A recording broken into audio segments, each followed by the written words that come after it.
अस्सलाम वालेकुम स्टूडेंट्स, उम्मीद है आप सारे खैरियत से होंगे। अच्छा students, today we will be discussing conditional sentences part number 2। Previous lecture में जो है ना मैंने conditional zero conditional sentences, first conditional sentences and introduction of conditional sentences मैंने किसी हद तक आपको कवर करके दिया था। आज जो है ना पार्ट नंबर 2 पे हम प्रोसीड करते हैं, जो कि सेकंड कंडीशनल सेंटेंसेस के हवाले से, ठीक है। और फोर्थ भी हम इसमें जो है ना थर्ड भी हम जो है ना किसी हद तक इसमें हम कवर करेंगे। अच्छा स्टूडेंट, तो सेकंड कंडीशन के हवाले से अगर हम बात करें, सबसे पहले इसका पर्पस क्या है। पर्पस इसका ये है कि जो है ना ये जो सेंटेंसेस होते हैं ये हमें अनरियलिस्टिक सिचुएशंस के बारे में या हमें अनरियलिस्टिक इवेंट्स के हवाले से जो है ना हमें ये सेंटेंसेस बताते हैं, ठीक है। ऐसे सिचुएशंस जो कि हाइपोथेटिकल हो, ठीक है ना, लाइक ना वो हम होते नहीं है, बल्कि ना सिंपल विशेस होते हैं, डिजायर्स होते हैं, इस तरह की चीजें होती है, ठीक है ना। लाइक मतलब रियलिटी के बेस पे हम बात नहीं करते हैं, ठीक है। लाइक हम कहते हैं ना, अगर मैं डॉक्टर होता तो मैं गरीब मरीजों का मैं हेल्प करता, फ्री ऑफ कॉस्ट में उनको ट्रीटमेंट प्रोवाइड करता है। तो इस तरह के जो हाइपोथेटिकल सेंटेंसेस होते हैं जो कि हम होते नहीं है, मतलब रियलिटी में जो एग्जिस्ट नहीं करते, तो उनको ना हम सेकंड कंडीशन सेंटेंसेस के थ्रू एक्सप्लेन करते हैं, ठीक है। तो पर्पस तो इसका ये हुआ, ठीक है। इसके अलावा अगर हम स्ट्रक्चर की बात करें तो इसमें जिस तरह हमने स्टार्टिंग में कहा था कि कंडीशन सेंटेंस के दो पार्ट्स होते हैं, एक एफ क्लास होता है, दूसरा जो है ना हमारे पास मेन क्लास होता है। एफ क्लास हमारा कंडीशनल क्लास होता है। तो सेकंड कंडीशन सेंटेंसेस की अगर हम मेन क्लास की अगर हम बात करें तो वो इनका होता है कि इसमें ना सिंपल पास्ट टेंस होता है, ठीक है। Hope you know about simple past tense. तो कंडीशनल पार्ट या if clause of second condition sentences are made up of simple past tense. We use simple past tense in its if clause. और जो इनका main class है ना students, वो उसमें ना हम एक मॉडल एक्सिलरी वर्ब यूज करते हैं along with the main verb, ठीक है। क्या होता है इसमें ना मेनली दो चीजें होते हैं, एक मॉडल एक्सिलरी वर्ब होता है, दूसरा जो है ना हमारे पास मेन वर्ब होता है इन द इंडिपेंडेंट क्लास, ठीक है। ये जो है ना हमारे मेन क्लास में होते हैं the common model auxiliary verbs. और आपको मैंने एक चीज इससे पहले भी बताई थी कि जो मॉडल एक्सिलरी वर्ब है वो सिर्फ विल वुड नहीं होता, वो सिर्फ वुड नहीं होता आपके इस सेंटेंस में, ठीक है। वो आपका कुड भी हो सकता है, आपका माइट भी हो सकता है, आपका कोई भी मॉडल एक्सिलरी वर्ब हो सकता है, depend upon the context of the sentence कि आपका सेंटेंस क्या रिप्रेजेंट करता है। अगर आपके सेंटेंस में जो है ना पास्ट एबिलिटी की तरफ है या मतलब किसी एबिलिटी की तरफ है तो फिर कैन, अगर पॉसिबिलिटी है तो फिर मे माइट, अगर नेसेसिटी है या कंपल्शन है तो फिर आपको मस्ट यूज करना चाहिए। तो इस तरह क्योंकि यू नो कि जो मॉडल एक्सिलरी वर्ब होते हैं वो depend upon the mood off the sentence, किस मूड में आप बातें कर रहे हो, ठीक है ना। तो मॉडल एक्सिलरी सिर्फ विल वुड इस तरह के अल्फाज नहीं होते, ठीक है ना। कंडीशन सेंटेंसेस में वुड भी होता है, कुड भी हो सकता है, माइट भी हो सकता है, कोई भी वर्ड हो सकता है, ठीक है। तो आप लोगों ने इसको इनकरेक्ट टिक नहीं करना पेपर्स में, ठीक है स्टूडेंट्स। लाइक ना एग्जांपल की बात करते हैं, if I were rich I would help the poor. अब देखिए यहाँ पे मैं रिच हूं नहीं, बल्कि वैसे ये एक अनरियलिस्टिक सिचुएशन है, अगर मैं होता तो मतलब मैं हूं नहीं। तो ये इस सेंटेंसेस का जो है ना, इन सेंटेंसेस का पर्पस ये होता है कि अनरियलिस्टिक सिचुएशंस को रिप्रेजेंट करते हैं, ठीक है सेंटेंसेस। तो अगर मैं इसकी बात करूं, इफ आई वर रिच कौन सा टेंस है मुझे बताए, एफ क्लास में कौन सा टेंस है, I were rich simple past, I would help poor कौन सा टेंस है ये। अब देखिए वुड है सिंपल, देखिए वुड, तो क्यों, would is a model auxiliary verb, ठीक है। This is a model auxiliary verb, ठीक है, मॉडल वर्ब है। हेल्प क्या है, help is a main verb, और कौन से फॉर्म में है, जो है ना हमारे पास, so this is main verb, ठीक है। कौन से फॉर्म में है, फर्स्ट फॉर्म में है। यू नो बेटर कि after modal auxiliary verbs we use only first form of verb या present simple present form of verb, ठीक है। तो I would help the poor बिल्कुल स्ट्रेट फॉरवर्ड स्ट्रक्चर है, ठीक है ना। अब आपको एक्सक्यूज किस तरह दिया जाता है, ठीक है। पेपर में जब आपको नम्स वगैरह में आपको कंफ्यूज करेंगे ना, तो आपको इस तरह कोई एक्सक्यूज दिया जा सकता है कि if I was rich I would help the poor, identify the incorrect word. तो इफ आई वर, तो वर जो है ना हम हमेशा वर यूज करते हैं, हम वाज यूज नहीं करते। एक चीज आप लोगों ने ये ध्यान में याद रखना है कि जो सेकंड कंडीशनल सेंटेंसेस या वो सेंटेंसेस जिसमें विश का जिक्र हो, जिसमें डिजायर का जिक्र हो, जिसमें कोई अनरियलिस्टिक कीवर्ड्स का जिक्र हो, तो उन सेंटेंसेस में हम एफ क्लास में जो है ना हम हमेशा और हमेशा वर यूज करते हैं, ठीक है ना। मतलब आई के बाद जो है ना हम वाज यूज नहीं करते, मतलब सिंगुलर वर्ब यूज नहीं करते, ठीक है ना। हम plural form of verb use करते हैं, ठीक है, वर इस तरह। इफ आई वर रिच, तो इस तरह आपसे ना एक्सक्यूज में आपसे कोई इनकरेक्ट ऑप्शन का या कोई इनकरेक्ट वर्ड का पूछ जा सकती है, ठीक है। या कोई और एक्सक्यूज आपको इस तरह दिया जा सकता है कि आपको कहा जाए कि if I were rich I would help the poor. तो इसमें इनकरेक्ट कौन सा वर्ड होगा, हेल्प्ड इनकरेक्ट होगा। Why, because after modal auxiliary verb we हमेशा use simple present form of verb या प्रेजेंट फॉर्म ऑफ वर्ब, या I mean first form of verb. तो इस तरह के एरर्स आप लोगों से पूछे जा सकते हैं। देखिए लेट मी समराइज इट। या तो आपको जो कंडीशनल वर्ड है एफ इस तरह, व्हेन इस तरह, इसमें आपसे कोई एरर पूछा जा सकता है। सेकंड है कि आपको स्ट्रक्चर के हवाले से मतलब वो आपको गलत दिया जा सकता है कि आप इसमें करेक्शन करें, तो स्ट्रक्चर आपको याद होना चाहिए। थर्ड वो के पर्पस। अब ये जो है ना, ये जो सेकंड कंडीशन जैसे ये सिर्फ और सिर्फ अनरियलिस्टिक इवेंट्स के लिए यूज होते हैं, ठीक है ना। अगर आप ये कहते हो ना कि if I ever boil egg it it अगर आप ये कहें कि if I boil water, if I ever boil water, अगर आप इस तरह कुछ कहते हो, ठीक है ना, if I ever boiled water, इस तरह अगर कुछ कहते हो तो ये गलत होंगे इस तरह अल्फाज, ठीक है। वाई? क्योंकि ना इसमें सिर्फ और सिर्फ हम सिंपल ये जो होते हैं ना, ये जो सपोज अगर मैं कहूँ if I were या if I had boiled water it would evaporate, इस तरह मतलब आपको ना कंफ्यूज किया जा सकता है। कहने का मतलब ये है कि जब भी अनरियलिस्टिक सिचुएशन की बात होती है ना सेंटेंस में, तो आपको स्ट्रक्चर का पता होना चाहिए, ठीक है स्टूडेंट्स। अगर मैं इस सेंटेंस को अगर मैं ब्रेक डाउन करूं तो अगर आप देख सकते हो इसमें ना, इसमें एक्सिलरी है, वो है वुड, मेन है, मेन वर्ब कौन सा इसमें है, हेल्प है। इफ आई, एक और एग्जांपल अगर आप देखें, if I had time I would offer physics subject too. वैसे मेरा खुद भी ख्याल है कि मैं नेक्स्ट सेशन में जो है ना जो 2025 के बच्चे होंगे उन स्टूडेंट्स के लिए मैं खुद जो है ना फिजिक्स सब्जेक्ट ऑफर करूंगा। तो आप में से कोई भी इंशाल्लाह अगर इंटरेस्टेड हो so you may contact with me. लेकिन मैं पूरा कोशिश करूंगा कि इंग्लिश तो मैं वैसे भी ऑफर करूँ साथ साथ, लेकिन इसके बाद इंशाल्लाह मैं एनएमडीके के स्टूडेंट्स के लिए जो है ना मैं फिजिक्स भी ऑफर करूंगा। तो कहने का मतलब ये है कि अगर मैं एक एग्जांपल की बात करूं, इफ आई हैड टाइम, अब देखिए इफ कंडीशनल क्लास है, कौन सा टेंस है, if I had time, this is simple past tense, ठीक है। हम कहते हैं ना इफ आई हैड टाइम मतलब हेड क्या है, had past form of the have है, ठीक है।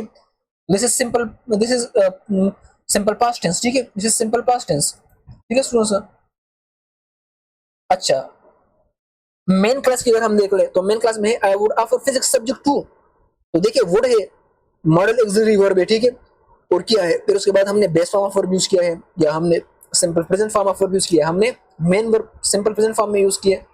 एक और example, if he had money he could help the poor. अब देखिए यहाँ पे मैंने कुड यूज की, मतलब है कि जरूरी नहीं कि आप सिर्फ वुड यूज करें, आप ना कुड भी यूज कर सकते हो, ठीक है ना, माइट भी यूज कर सकते हो, depend upon the context of sentence. अब इस सेंटेंस में ना हम एबिलिटी ऑफ द किसकी एबिलिटी की बात करते हैं, हम ना उसकी बात करते हैं, ही की बात करते हैं, तो हमने कुड यूज की। अगर पॉसिबिलिटी होती तो फिर हम कहते कि इफ अगर हम कहते ना कि if the weather were cloudy, हम कहते हैं ना if the weather were cloudy it would rain या इट कुड रेन, मतलब ये रेन हो भी सकते हैं, ठीक है। तो इस तरह के ना कुड, ये इस तरह के अल्फाज जो है ना आप लोग यूज कर सकते हो, इसमें ना कोई आपको कोई कंफ्यूजन वगैरह नहीं होनी चाहिए। तो ये था फर्स्ट कंडीशन के हवाले से हमने बात की। सेकंड कंडीशनल के हवाले से अगर हम बात थर्ड की, ये हमने सेकंड की बात की अभी तक। थर्ड की अगर हम बात करें तो जो थर्ड कंडीशन सेंटेंसेस होते हैं ना स्टूडेंट्स, इसमें ना हम इम्पॉसिबल सिचुएशन की बात करते हैं। पर्पस इन सेंटेंसेस का क्या होता है कि हम इम्पॉसिबल सिचुएशन की बात करते हैं, लाइक ना वो पॉसिबल नहीं होते। अब अगर मैं होता क्या कहूँ, अगर मैं अमेरिका का प्रेसिडेंट होता तो मैं वो करता। अब देखिए मैं हूँ पाकिस्तान में बैठा हूँ, यहाँ पे मैं इंग्लिश टीच कर रहा हूँ ना, तो मेरा पॉलिटिक्स में कोई इंटरेस्ट है, मतलब कोई सेंस ही नहीं बन रहा इस तरह कहने में। तो मुझे इस तरह नहीं कहना चाहिए, मुझे ना छोटे छोटे नहीं, मतलब मुझे अपने आप से रिलेवेंट ख्वाबें ढूंढ लेने चाहिए, देखने चाहिए, ठीक है स्टूडेंट्स। तो कहने का मतलब ये है कि इसमें ना हम इम्पॉसिबल सिचुएशन की बात करते हैं जो पॉसिबल ना हो, ठीक है स्टूडेंट्स। तो आपको ना इस सेंटेंसेस का आपको पर्पस का पता होना चाहिए। अगर हम एग्जाम्पल की बात करें, ये एक और एक्सप्लेनेशन है इसकी, this is used to indicate that the outcome would have been different if there was a change in the past even mentioned in the independent clause, ठीक है। मतलब ना इसकी ना आप एक और सेंस में भी बात कर सकते हो। हम ना इसमें ना हम अफसोस करते हैं, अब एक काम हुआ होता है पास्ट में, हम कहते हैं ना अगर मैं उस टाइम होता तो ये मर्डर नहीं होता। अब देखिए उस टाइम ये काम हुआ है, बस ये खत्म है, अब इसको हम चेंज नहीं कर सकते, ठीक है ना। मतलब हम ना पास्ट में जाके उस एक्टिविटीज को हम चेंज नहीं कर सकते। अगर मैं कहूँ कि अगर मैं उस टाइम होता तो मैं जो है ना इसको मर्डर होने से बचा रहता। अगर मैं कहता हूँ उस टाइम में ज्यादा पढ़ता तो मैं टॉप करता, अब मैंने टॉप नहीं किया, वो टाइम गुजर चुका है, पढ़ने का अपना टाइम होता है, फिर ना हम अफसोस करते। तो जो रिग्रेट्स होते हैं, तो हम रिग्रेट करते हैं जब इम्पॉसिबल सिचुएशन टू चेंज, जब उनको चेंज करना इम्पॉसिबल होता है, तो फिर उन कंडीशन में जो ना हम थर्ड कंडीशन सेंटेंसेस यूज करते हैं, ठीक है। स्ट्रक्चर कुछ इस तरह होता है कि इसमें जो कंडीशनल क्लास होता है, जो एफ क्लास होता है, that is from past perfect tense, उसमें पास्ट परफेक्ट टेंस होता है, ठीक है। और जो मेन क्लास होता है उसमें हमारे पास मॉडल एक्सिलरी वर्ब होता है, लेकिन अब देखिए मैंने यहाँ पे कोई वुड वगैरह का जिक्र नहीं किया, बल्कि मैंने मॉडल ऑक्सिलरी वर्ब का जिक्र किया, बल्कि मतलब सारे इसमें आते हैं, ठीक है, डिपेंड अपॉन द कॉन्टेक्स्ट। फिर हैव होगा, फिर पास्ट पार्टिसिपल होगा, यानी कि third form of verb. Past participle mean third form of verb, ठीक है, और present participle mean fourth form of verb, ये आपको पता होना चाहिए, ठीक है। I have mentioned it here too that past participle indicates third form of verb. Examples अगर हम देखें, if Fahad had switched off the lights the room would have not caught fire. अब देखना कभी कभार होता है ना कि जब आप रात को ना उठते हो, अगर आपके रूम में मतलब गैस वगैरह जमा होती है, ठीक है, तो उस गैस को ना इग्नाइट करने के लिए मतलब थोड़ा सा टेम्परेचर चाहिए उसको, मतलब हाई टेम्परेचर चाहिए। जो आप लाइट ऑन करते तो वो सडनली वो ब्लास्ट हो जाता है, मतलब पता नहीं क्या क्या हो जाता है। तो इस तरह की चीजों को आप लोग ख्याल भी क्या करें, ठीक है। अच्छा, कहने का मतलब ये, अब देखिए उन्होंने लाइट्स ऑन भी किए, ठीक है, उन्होंने मतलब धमाका हुआ भी है, फायर लग भी गई थी बिल्डिंग में, मतलब काम गुजरा हुआ है। अब इसको हम चेंज नहीं कर सकते। अब हम ना रिग्रेट करते हैं, if Fahad had switched off the lights, अगर वो ये लाइट ऑफ रखते, ऑन नहीं करते, तो रूम में ना आग नहीं लगती, या मतलब रूम आग नहीं पकड़ती। तो ये इस तरह के जो इम्पॉसिबल टू चेंज सिचुएशंस होते हैं, इनको ना हम थर्ड कंडीशनल सेंटेंसेस के थ्रू एक्सप्लेन करते हैं, ठीक है। एक और एग्जांपल, अब देखिए अच्छा, इसी एग्जांपल में फर्स्ट एग्जांपल अगर हम टेंस देखें, if Fahad had switched off the lights, had switched off the lights कौन सा टेंस है, देखिए this is past perfect tense, क्या है, this is past perfect tense. The room would have not caught fire, और ये कौन, ये देखिए वुड है, मॉडल ऑक्सिलरी है, हैव है, हमेशा आप लोगों ने हैव यूज करना है। Why? Because have is the base form, ठीक है ना। तो मॉडल ऑक्सिलरी के बाद जो हम हमेशा बेस फॉर्म यूज करते हैं, ठीक है students, this is base form, ठीक है, याद रखिए, ठीक है स्टूडेंट्स। अच्छा, not caught fire, this is something additional part of sentence. एक और एग्जांपल अगर आप देखें तो देखिए इस स्ट्रक्चर को आप लोगों ने रट्टा करना है, ठीक है, मेमोराइज करना है। एक और part, if Majid had caught his students honestly, sorry, if Majid had taught his students honestly, अगर वो honestly पढ़ाया हो, अब देखिए उसके स्टूडेंट्स फेल भी हुए हैं, ठीक है ना, पता नहीं मतलब ऐसा टीचर था कि उन्होंने बच्चों को सही से नहीं पढ़ाया, तो वो बच्चे अब फेल हुए हैं। अब ना हम इसको चेंज नहीं कर सकते। पेपर से बोर्ड एग्जाम चले गए, मतलब वहां पे चिक भी हुए, बोर्ड एग्जाम मतलब जो सेंटर है वहां चले गए, वहां पे चिक भी हुए, रिजल्ट भी आया, बच्चे फेल भी हुए। अब इसको हम चेंज नहीं कर सकते। हाँ, आजकल लोग चेंज करते हैं, डेट यू नो बेटर, पता नहीं लोग क्या क्या कर रहे हैं यार। वो ना हमारे वो कुछ होते हैं ना बुजुर्ग, या मतलब आप ना वो क्या कहते हैं यार, वो बहुत ही हॉनेस्ट जो हमारे प्रिंसिपल साहिबान होते हैं, कई बार वो लोग करते हैं जाके ना बोर्ड में है महीनों महीनों बाद मतलब रिजल्ट चेंज करते हैं। लेकिन बाय द वे चलो हम दुआ ही कर सकते हैं कि इस तरह की जो सिस्टम है हमारा खत्म हो जाए, और हर बंदे को ना किसी हद तक इंसाफ मिल जाए, तभी जो है ना हम सही से ग्रो कर सकेंगे। जब तक किसी कोई भी चीज मेरिट पे ना हो ना, क्योंकि ना जब मेरिट खत्म होती है ना, तो फिर जो काबिल बच्चे हैं उनका ना मन नहीं करता, उनका दिल नहीं करता कि वो काम करें। तो ये ना ये चीजें मतलब this is one of the मतलब एक ऑब्स्टिकल है एजुकेशन प्रोग्रेस में। चलो हम दुआ ही कर सकते हैं, हम कोशिश ही कर सकते हैं। जब तक हम जैसे ईमानदार लोग जो है ना इन चीज में नहीं घुसेंगे, अब देखिए हम सारे स्टूडेंट्स, हमें पता है कि कौन सी जगह पे मिस्टेक्स है, मतलब कौन सी जगह पे गलतियां है। तो हमें भी जिंदगी में कुछ इस तरह बनना चाहिए कि हम इन मिस्टेक्स को हम सही करें, बजाय इसे कि हम इससे भाग जाए, कहे कि यार ये हमारा काम नहीं, ये मुल्क वैसे भी तबाह है। ये कहना तो गलत है, ठीक है ना। You should do something if you want to bring change in this country, ठीक है। एक और एग्जांपल अगर हम देखें, if Sumaira had finished her work on time, she could have met his friend on dinner. अब देखिए यहाँ पे मतलब देखिए वो मिली नहीं है, मतलब उससे वो मिलना मिस हो गया है, तो ये ना अनरियलिस्टिक है। अब इसको हम चेंज नहीं कर सकते। if Sumaira had finished her work on time, कौन सा टेंस है, this is past perfect tense, ठीक है स्टूडेंट्स। और अगर आप ये दूसरा सेंटेंस देखें जो मेन क्लास है, this is model auxiliary verb, ठीक है। अब देखिए मैंने यहाँ पे वुड यूज नहीं किए, मैंने कुड यूज किए, still it is correct because we can use any of the model auxiliary verbs based upon the context, ठीक है। have met has been on the dinner, तो ये met है, could है, model auxiliary है, फिर have use है, फिर जो है ना met third form of verb जो है ना हमने यूज किया, ठीक है, पास्ट पार्टिसिपल यूज किया, दिस इज पास्ट पार्टिसिपल, ठीक है। तो यहाँ पे ना हमारा थर्ड कंडीशन डिसीजन हमारे पार्ट से इंड हो जाए। अच्छा, थर्ड कंडीशन की हम अगर एक और एग्जांपल की बात करें, if Fahad had switched off the lights, the room would have not caught fire। अब देखिए मैंने यहाँ पे नेगेटिव अच्छा ये है, मतलब ये तो वही सेंटेंस है जो हमने इससे पहले भी जिक्र।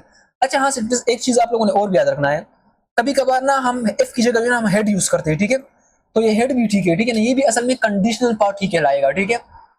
हम ना एफ फहद को जो है ना हम एफ को हटा देते हैं, ठीक है, हम एफ को हटा देते हैं, ठीक है, और हेड को हम आगे करते हैं, समझ गए स्टूडेंट्स, और फहद को जो है ना हम पीछे कर देते हैं।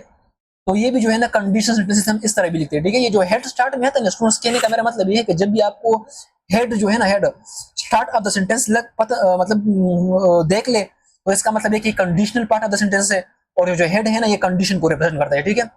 तो कभी कभार आपको इस तरह सेंटेंस भी नजर आएगा, तो आपने ऐसा नहीं करना कि आप कहें कि यार ये सेंटेंस सारा गलत है और उसको आप जो है ना इनकरेक्ट मार्क करें, ठीक है। तो आपको इसका भी पता होना चाहिए, बाकी सेंटेंस करेक्ट है, सेम है। एक और example, if I had completed the work on time I would have submitted to the teacher. अगर मैं काम टाइम पे करता तो मैं इसको सबमिट करता। मैं इस तरह भी कह सकता हूँ कि had I completed the work on time I would have submitted to the teacher. कहने का मतलब है कि एफ की जगह ना हम हेड भी इस तरह यूज कर सकते हैं और आई को हम बाद में कर सकते हैं, तो मतलब है कि ये इस तरह का फॉर्म भी ठीक है, ठीक है। तो इस तरह के सेंटेंसेस जो होते हैं ना, had I completed the work on time I would have submitted to the teacher, ये सेंटेंसेस भी कहना ठीक है। समझ गए students? Let me summarize all the structure students. अगर हम देखें जितने भी स्ट्रक्चर हमने अभी तक देखे, जितने भी सेंटेंसेस हमने देखे, कंडीशनल जितने भी हमने टाइप्स देखे, उनकी ये समरी है। जो जीरो है ना, जीरो सेंटेंसेस, ये क्या करता है? एक्सप्रेस जनरल ट्रुथ और नॉन फैक्ट्स। इनका स्ट्रक्चर हमारे पास ये है। इसका जो एफ क्लास होगा वो सिंपल प्रेजेंट टेंस होगा, और जो इसका मेन क्लास होगा वो भी सिंपल प्रेजेंट होगा। अगर आपको ये चीज याद हो तो तभी आप जो है ना सही से एमसीक्यूज सॉल्व कर सकोगे, अदरवाइज आपको बहुत मसले होंगे। तो इसलिए मैं कहता हूँ कि इस स्ट्रक्चर को ना आप एक पेज पे लिख के अपने रूम की किसी दीवार पे जो है आप लोग इसको चिपका दे, ठीक है। तो ये चीज आप लोगों ने बिल्कुल रट्टा करना है इस स्लाइड को, ठीक है, इस पेज को है। फर्स्ट कंडीशन जो होते हैं उसमें हम एक्सप्रेस पॉसिबल फ्यूचर इवेंट्स और actions that are likely to happen, ठीक है। अगर हम ज्यादा मेहनत करेंगे तो हम एमडीकेट क्वालिफाई करेंगे, तो मतलब ये पॉसिबल है, तो इसके लिए फिर हम फर्स्ट कंडीशन यूज करेंगे। अब इस तरह की सिचुएशंस के लिए अगर आप सेकंड या थर्ड कंडीशन यूज करोगे ना तो वो गलत है, ठीक है। तो आप लोगों ने इस चीज को ज़हन में याद रखना है। मतलब पॉसिबल फ्यूचर इवेंट्स के लिए हम सिर्फ और सिर्फ फर्स्ट कंडीशन सेंटेंस यूज करते हैं, ठीक है।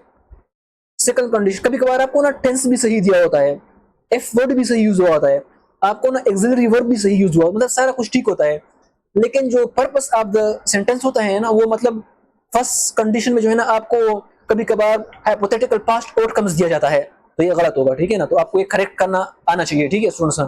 हर कंडीशन सेंटेंस का टाइप, उसका पर्पस, उसका स्ट्रक्चर कंफर्म है, फिक्स है, आपको ये रट्टे होने चाहिए, ठीक है students. Similar second and third के लिए भी आप खुद देख लें। तो यहाँ जो है ना हमारा ये टॉपिक ऑलमोस्ट कंक्लूड हुआ। हाँ, इस चीज का मैंने आपको पहले भी जिक्र किया था कि सिर्फ और सिर्फ एफ वर्ड यूज नहीं है, ठीक है ना। एफ असल में एक कंडीशन वर्ड है, ठीक है ना, एक कंडीशनल वर्ड है। इस तरह अनलेस भी कोई कंडीशनल वर्ड है, विन भी कोई कंडीशनल वर्ड है, विनवर भी कोई कंडीशनल वर्ड है, हेड भी कोई कंडीशनल वर्ड है, अनलेस भी कोई कंडीशनल वर्ड है। मतलब ये सारे जो है ना, विन, वाइल, ये सारे जो है ना किसी हद तक कंडीशनल वर्ड्स हैं। तो डिपेंड अपॉन द कंटेक्स्ट, अगर आपको एफ नजर ना आए तो जरूरी नहीं कि ये सेंटेंस गलत है, बल्कि वो जो दूसरा वर्ड यूज हुआ होता है वो भी कभी कभार ठीक होता है, ठीक है। देखिए हाँ, लेकिन ये है कि आप ऐसा नहीं होता कि बस आप हर जगह पे एफ को रिमूव करें और आप अनलेस लगाए, ये कहना इस तरह भी कहना गलत है, ठीक है ना। आपको सेंटेंस को सही से मतलब अनलेस आपको यूज करना पड़ता है। लाइक ना, अनलेस हम तब यूज करते हैं जब हमारे पास सिंपल प्रेजेंट टेंस हो। तो सिंपल प्रेजेंट टेंस जो कहने का मतलब है कि जो फर्स्ट कंडीशन सेंटेंस होते हैं ना उनमें आप जो है ना एफ की जगह आप अनलेस भी यूज कर सकते हो, ठीक है। लेकिन सेकंड कंडीशन सेंटेंस में जो है ना आप एफ की जगह अनलेस यूज नहीं कर सकते। क्यों? क्योंकि ना सेकंड कंडीशन में जो है ना if clause simple present tense में नहीं होता, तो जहां पे सिंपल प्रेजेंट टेंस नहीं होता ना आप वहां पे अनलेस यूज नहीं कर सकते। अनलेस सिर्फ और सिर्फ सिंपल प्रेजेंट टेंसेस के साथ यूज होगा, ठीक है स्टूडेंट्स। अगर हम किसी एक और एग्जांपल की बात करें, if he calls me I will talk to him, तो इस तरह भी हम कह सकते हैं। तो ये ना सिर्फ और सिर्फ फर्स्ट कंडीशनल सेंटेंस की बात है, ठीक है, फर्स्ट की बात करते हैं। फर्स्ट में ना हम अनलेस भी यूज कर सकते हैं एफ की जगह। तो ये आपको ना मतलब कहने का मतलब है कि कंडीशनल वर्ड सिर्फ और सिर्फ एफ नहीं है, और भी कंडीशनल वर्ड्स हमारे पास होते हैं, तो ये आपके ज़हन में होनी चाहिए, ठीक है। When you give water to plants it grows, obviously ये एक फैक्ट है। तो मतलब कहने का मतलब ये है, कहने का मतलब है कि जो जीरो कंडीशनल टेंस है ना, जीरो कंडीशनल, ठीक है, जो जीरो कंडीशनल है उनमें ना आप इस तरह कर सकते हो कि उनमें आप एफ की जगह विन भी यूज कर सकते हो, विनेवर। अच्छा हाँ, तो उनकी जगह आप, तो ये ना ये हमारे पास सिर्फ और सिर्फ जो है ना ये हमारे पास जीरो कंडीशन में होता है कि जीरो कंडीशन में जो है ना आप एफ की जगह विन भी यूज कर सकते हो।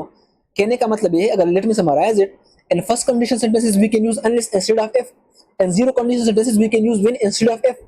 तो ये आपको इस तरह की चीज होनी चाहिए। एक और एग्जांपल देख ले, whenever you come to my shop the offer will be available, ठीक है। अब ये कौन सा सेंटेंस है आप खुद देख रहे हैं। मतलब ये भी जो है ना फर्स्ट कंडीशन सेंटेंस है, ठीक है। व्हाई, आप पर्पस को देखो सेंटेंस का, तो मतलब है कि फर्स्ट कंडीशन में जो है ना हम व्हेनेवर भी यूज कर सकते हैं, ठीक है ना। कहने का मतलब है कि फर्स्ट कंडीशन सेंटेंस में हम एफ की जगह व्हेनेवर भी यूज कर सकते हैं, अनलेस भी यूज कर सकते हैं, एफ भी यूज कर सकते हैं, ठीक है। जीरो में जो है ना हम विन भी यूज कर सकते हैं इंस्टेड ऑफ एफ। तो ना आपने जो भी कंडीशनल वर्ड यूज करना है ना उसमें लॉजिक होना चाहिए, बस बात खत्म।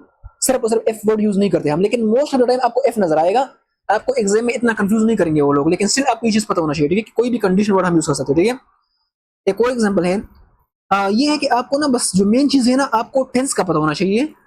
अगर मैं ना we don't use unless and if together, अच्छा ये भी एक आप चीज ज़हन में याद रखें कि अनलेस के साथ इफ यूज नहीं कर सकते, ठीक है। I will not come to the poultry unless if you, यहाँ पे ना इफ और अनलेस कभी भी मिल के यूज नहीं हो सकते, ठीक है। तो ये सेंटेंस गलत है। तो आप ना हमेशा या इफ यूज करें या अनलेस यूज करें, इन दोनों में से एक यूज किया करें, दोनों यूज ना किया करें, ठीक है। तो yes, you may be asked in the exam to identify the incorrect word or to identify the error. So then what will be the error in such sentences? The error will be using unless if is not allowed in the sentence, ठीक है। तो आप इसमें से unless को remove करें या if को रिमूव करें, ठीक है। तो यहाँ पे हमारा ये लेक्चर भी एंड हुआ स्टूडेंट्स। तो अगर मैं ओवरऑल कंडीशन से अगर मैं समराइज करूँ, तो हमने कुछ ये जो ट्रिकी पॉइंट्स हैं हमने ये सीख लिए। नंबर 1 ये कि सिर्फ और सिर्फ एफ वर्ड यूज नहीं होता, और भी कंडीशनल वर्ड्स होते हैं, वो भी हम यूज कर सकते हैं। लाइक अगर हम देखें जीरो कंडीशन सेंटेंसेस में जो है ना हम एफ की जगह हम विन भी यूज कर सकते हैं। फर्स्ट कंडीशन सेंटेंस में जो है ना हम एफ की जगह हम अनलेस भी यूज कर सकते हैं, हम व्हेनेवर भी यूज कर सकते हैं, हम विन भी यूज कर सकते हैं, ठीक है। इस तरह जो है ना हर में होता है, ठीक है। फिर हमने ये कहा कि मॉडल एक्सिलरी सिर्फ हम विल वुड यूज नहीं कर सकते कंडीशन में, ठीक है। हम कभी कभार कुड, कभी कभार हम माइट, कभी कभार हम मे, इस तरह अल्फाज भी हम यूज कर सकते हैं, depend upon the context of sentence. इस तरह हमने एक और जिक्र किया कि हमें सिर्फ टेंस पे फोकस करना चाहिए। हमें पता होना चाहिए कि हर कंडीशन सेंटेंस का जो भी टाइप है उसका हमें पर्पस किस पर्पस के लिए यूज होता है, और कौन सा टेंस यूज होना है एफ क्लास में और मेन क्लास में। तो आपको ये चीजें इस तरह पता होना चाहिए, ठीक है स्टूडेंट्स। तो यहाँ पे हमारा जो कंडीशन सेंटेंसेस का लेक्चर है 2 पार्ट से मुश्तमिल था, वो यहाँ पे एंड होता है। इसके बाद इंशाल्लाह हम कंजंक्शन टॉपिक पे हम प्रोसीड करेंगे। आज के लिए स्टूडेंट्स ये काफी। आपका कोई भी क्वेश्चन हो आप यहाँ पे कमेंट सेक्शन में भी पूछ सकते हो, इंशाल्लाह I will try to answer it. Otherwise you can contact me through my WhatsApp number 2। मैं वहां भी कोशिश करूँ कोई चीज क्लियर करूँ, और उम्मीद है कि आप सबके साथ मेरा व्हाट्सएप कांटेक्ट नंबर होगा भी, क्योंकि you are already in groups with me. बाकी भी किसी को कांटेक्ट नंबर की जरूरत हो तो वो ही can ask in comment section too, या अपना क्वेश्चन वहां पे ड्रॉप करें, I will answer it there. Otherwise you can contact me on my personal number इंशाल्लाह। तो I will try to clear your queries, ठीक है। चलिए students, see you in the next lecture. Till that अल्लाह हाफिज़।